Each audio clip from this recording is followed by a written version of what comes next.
पण सगळ्यांनी panel to panel, तुम्ही या 20 लोकांकडे बघू नका, ह्याच्याकडे बघा, माझ्याकडे बघून तुम्ही मतदान करा आणि तुमचा चेअरमन देखील मीच होणार आहे.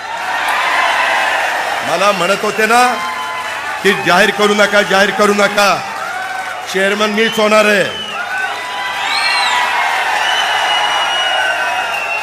मी पण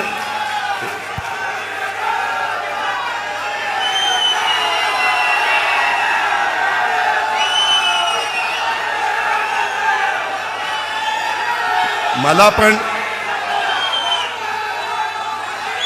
थांबा एक मिनिट, मला पण दाखवायचंय की माझ्यावर आरोप करणारे अप्पासाहेब म्हणतात ना सहकार मोडाला निघाला. महाराष्ट्रामध्ये पहिल्या 5 क्रमांकामध्ये उद्याच्या 5 वर्ष भाव देऊन नाही दिला तर नावाच अजित पवार सांगणार.